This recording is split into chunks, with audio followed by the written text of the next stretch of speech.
Welcome to this edition of Head to Head. I'm your host, Cam McKinney, and this is episode number 303 of the podcast. And on this episode, I'm talking about quarterback Kirk Cousins signing with the Atlanta Falcons. One of, if not the most polarizing quarterbacks in the NFL over the past decade has been Kirk Cousins, who is now joining his third team after Washington and Minnesota. Cousins is signing with the Atlanta Falcons to a 4-year, $180 million deal with $100 million in fully guaranteed money. If you were just going by the stats, you would come to the conclusion that Cousins is one of the league's very best quarterbacks. Since he became a starter in 2015, he's thrown 252 touchdowns. That's third most by any quarterback behind only Russell Wilson and Tom Brady. That's more than Aaron Rodgers and Matthew Stafford. Cousins' 67.6 completion percentage is sixth most in that time span. His 36,441 passing yards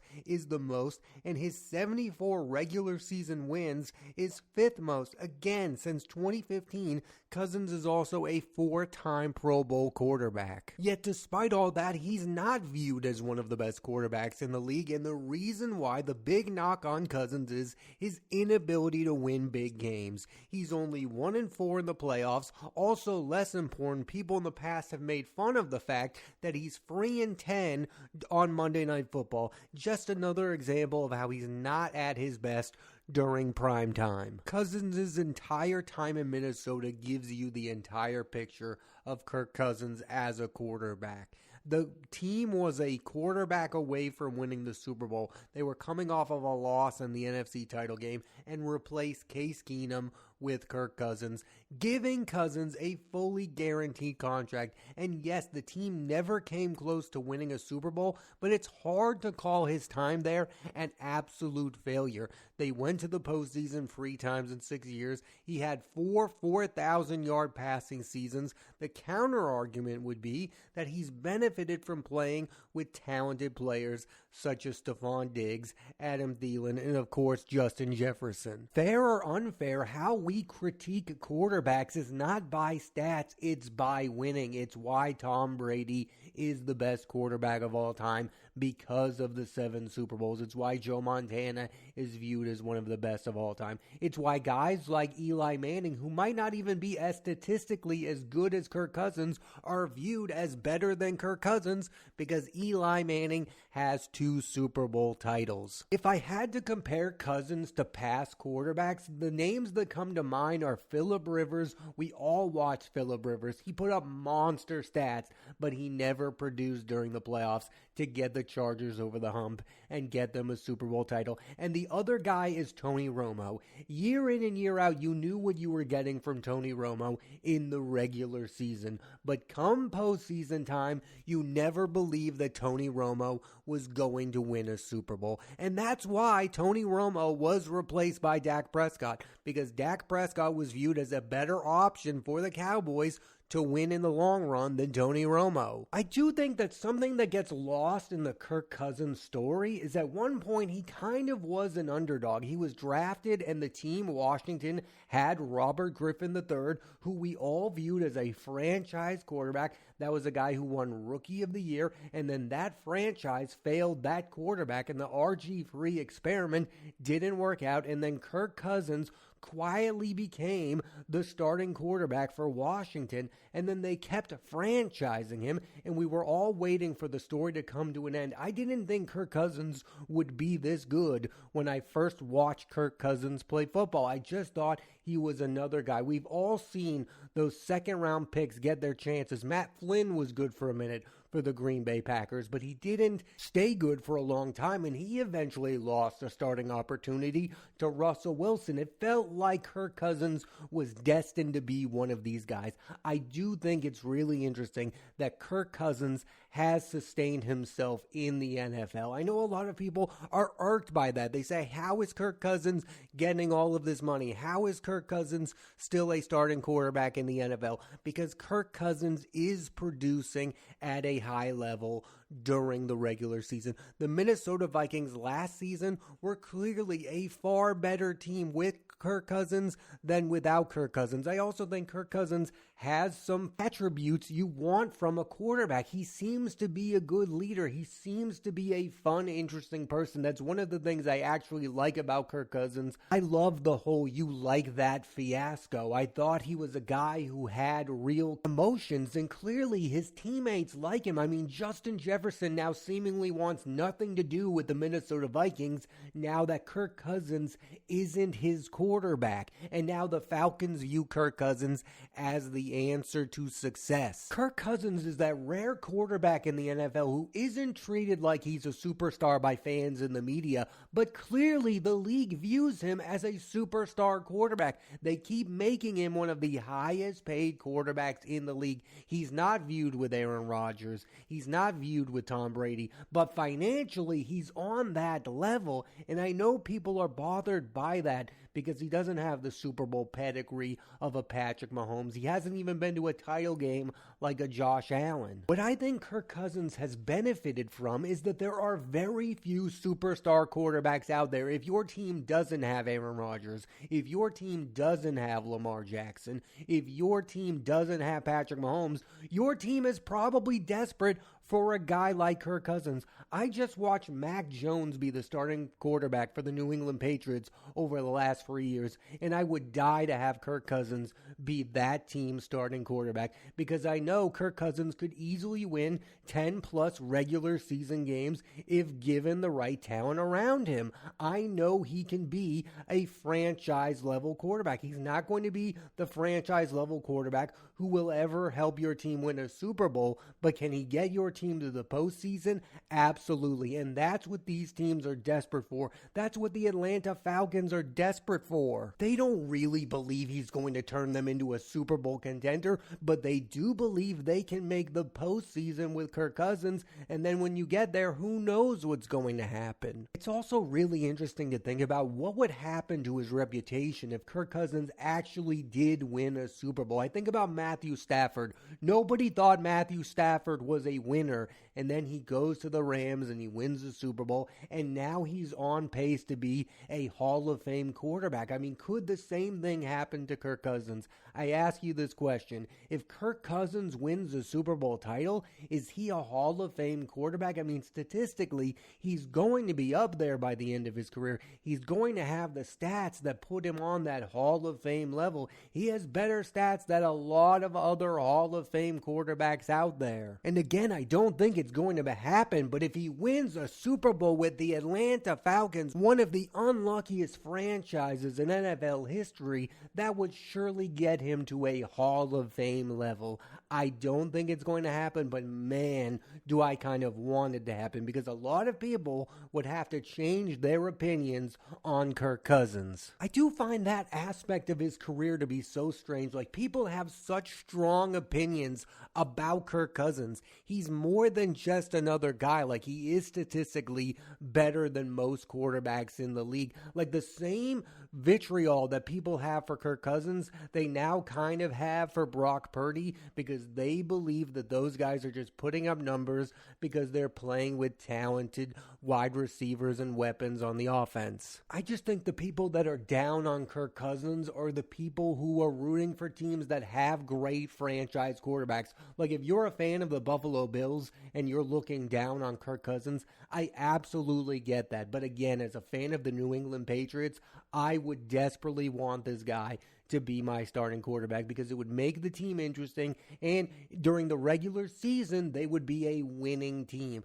That's what Kirk Cousins brings. Kirk Cousins may not be a Super Bowl winning quarterback, but he's one of the biggest winners financially in NFL history. Cousins has currently made over $281 million throughout his career, which is fifth all-time for a player, and this goes back to why a lot of fans resent him. He's paid as if he's one of the best quarterbacks ever, but if you ask any NFL fan to list the best quarterbacks, it would take a while to get to Kirk Cousins. This is a big thing in modern sports. sports. When you know what an athlete is making and you don't believe he's worth the money, you vocalize that opinion. That's why there's so many strong opinions about Kirk Cousins, because he isn't winning and he's getting a boatload of money. I also think people just get so insane when it comes to the fully guaranteed contract that he got from the Minnesota Vikings. I get it, he probably wasn't worth that, but most quarterbacks get most of their money guaranteed. Kirk Cousins was in a situation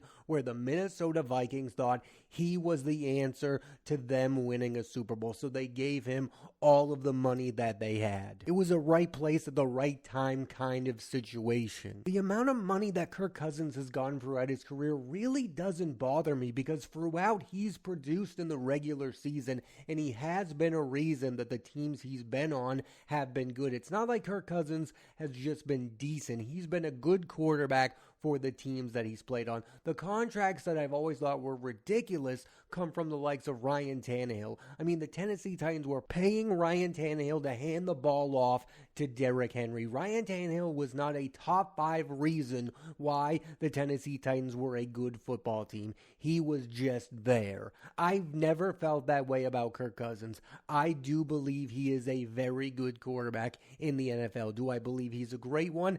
Absolutely not. I do think you have to win a Super Bowl for me to call you great. Like, my opinion on Matthew Stafford did change after he won a Super Bowl. My opinion on Joe Flacco did change after he won a Super Bowl. I put guys like that ahead of Kirk Cousins because they've won the big game. I'm also someone who roots for people to change their narrative. Like, I want the narrative around Kirk Cousins to change. I'm rooting for him to have massive success with the Atlanta Falcons because it would change that narrative. I was rooting for Brock Purdy to beat Patrick Mahomes because it would change the entire narrative of him being just a game manager. The only way that these type of players can change that narrative is to win the Super Bowl, and Kirk Cousins hasn't even come close. Kirk Cousins could throw 50 touchdowns in the regular season next year for the Atlanta Falcons, but if they get bounced out in the first round, it won't mean a thing. He needs to produce in postseason time.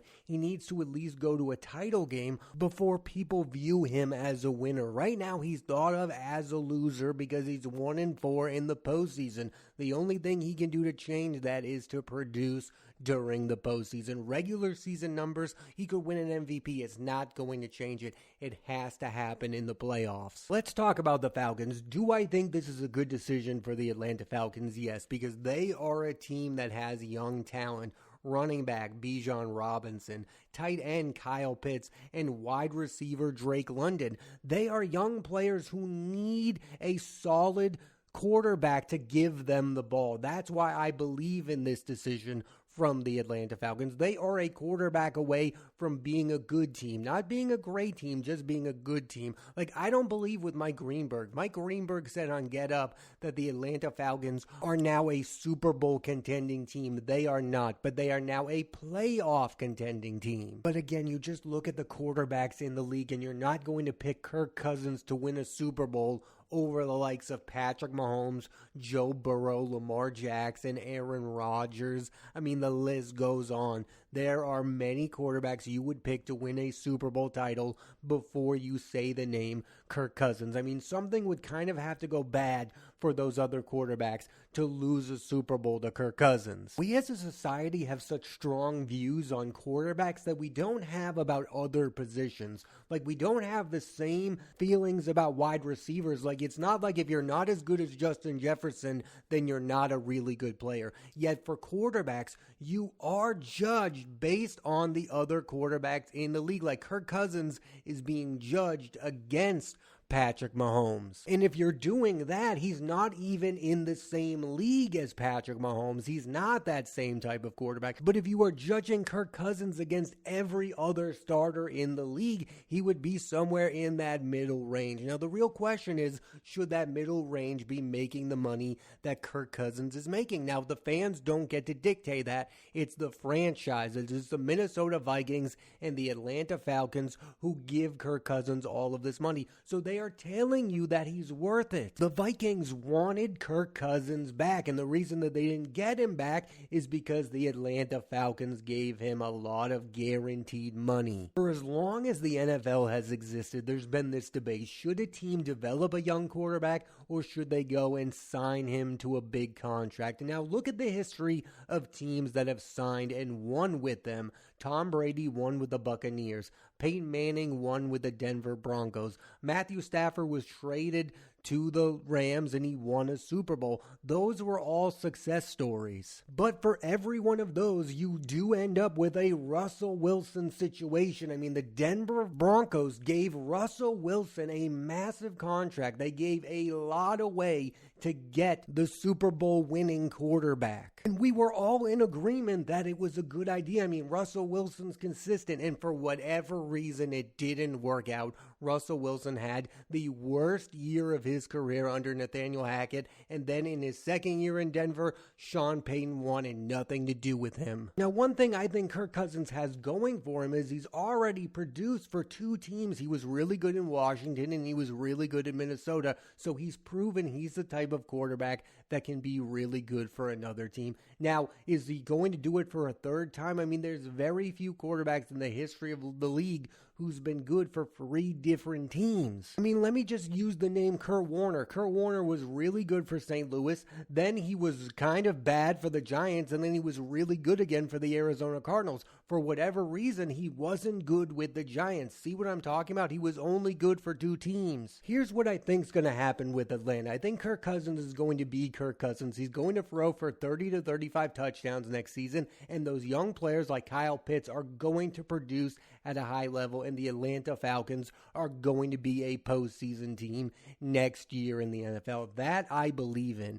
Do I believe that Kirk Cousins is going to be good at the end of this contract? I have no idea, but I wouldn't bet against the guy. He has been really consistent during the regular season. The question and the doubts come from his performance in the postseason. Again, 1-4 in the postseason. Something goes bad for Kirk Cousins when it's a big football game, and it's why nobody has faith in him during the big moments. And that is going to continue until he succeeds during those big moments. I will say this, though. I wouldn't be surprised if Kirk Cousins is not the most self-aware quarterback in the league, because while he's failed in the postseason, he's been given a boatload of money by 2 NFL franchises now, and Washington kept franchising him. So Kirk Cousins has been paid like a top 5 quarterback now for the past decade. He probably views himself as one of the best quarterbacks in the league. And if we're being honest, I don't believe he's going to a place with sky-high expectations.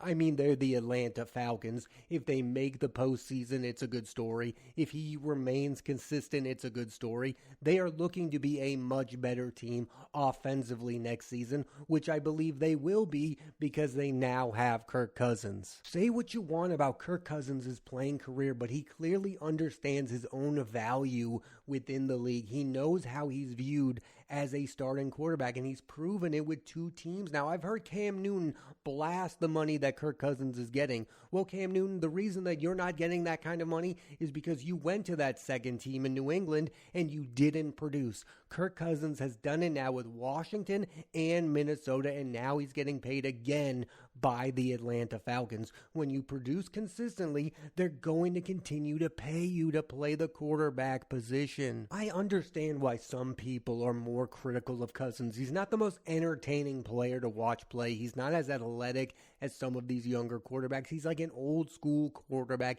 He does need weapons around him. Like, I don't think he would be as good in Minnesota if it weren't for Justin Jefferson, Adam Thielen, and Stephon Diggs. He clearly benefits from playing with talented players, but he plays the most important position in all of football, the quarterback position, and he does so quite well, and for that, he's paid a lot of money. I do think people underrate his star quality. Like, he feels like a star quarterback in the league, even if he's not viewed as such. Like, I think he has some of that quarterback charisma. I think his teammates really like him. Again, I mentioned it earlier. Justin Jefferson still wants to be playing with Kirk Cousins. That, to me, says something about him. And I'm rooting for him to have a lot of success in Atlanta. I think it would be wild if Kirk Cousins ended up winning a Super Bowl with the Atlanta Falcons. Is it likely? No. But I think the NFL world would go mad if Kirk Cousins became a Super Bowl winning quarterback. All the pundits that went against him, all the Cam Newtons of the world